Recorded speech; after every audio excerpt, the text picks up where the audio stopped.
Mohanavani Telugu podcast వింటున్న శ్రోతలందరికీ హృదయపూర్వక ధన్యవాదాలు. ఈ మూడవ షాట్లో శివాలయంలో దర్శన నియమాలు ఏమిటి, శివాలయంలో దర్శన నియమాలు ఏమిటి అనే విషయం ప్రతి భక్తుడు తెలుసుకోవాల్సిన పవిత్ర ఆచారం. శివాలయంలోకి ప్రవేశించడం అంటే సాధారణ దేవాలయానికి వెళ్ళడం కాదు, అది శివుని చైతన్యాన్ని అనుభవించే యాత్ర.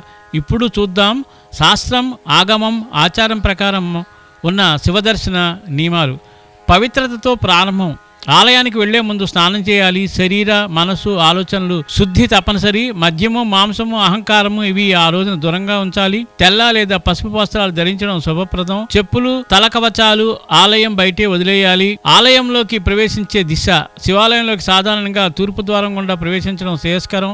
ఆలయ ప్రదక్షిణ ఎడం వైపు నుండి కుడివైపు చేయాలి. గర్భగృహానికి ముందే స్మరించవలసిన మంత్రం ఓం నమః శివాయ లేదా హరహర మహాదేవ అని జపిస్తూ లోనికి వెళ్ళాలి. దర్శన విధానం. నంది దర్శనం. మొదట గర్భగృహం ముందు ఉన్న నందిని నమస్కరించాలి. నంది చెవిలో 3 సార్లు నామం లేదా మనసులో కోరిక చెప్పాలి. ఎందుకంటే నంది శివుడికి సందేశ దాత, అంటే మెసెంజర్. శివలింగ దర్శనం. శివలింగం మనలోని ఆత్మరూప శివుడి ప్రతీక. చూపు నేరుగా లింగంపై కాకుండా పాదం నుండి పైభాగం వరకు మెల్లగా చూడాలి. మొదట కాళ్ళు, తర్వాత లింగ మధ్య భాగం, చివరగా బాణాన్ని శిరస్సు దర్శించాలి.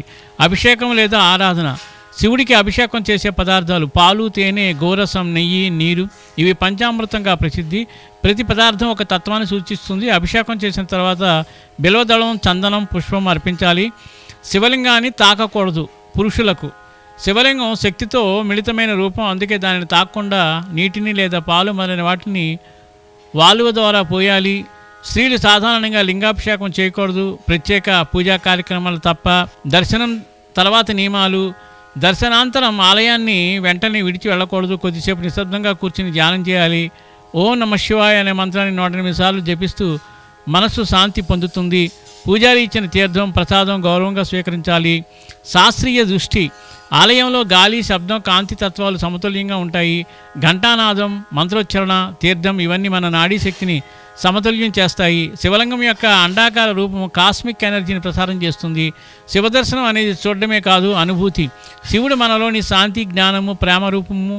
ఆయన దర్శనం మన అంతరంగంలోనే ప్రారంభమవుతుంది. ఓం నమః శివాయ అని కామెంట్ చేసి ఈ ఆడియోని 10 మందికి షేర్ చేయండి.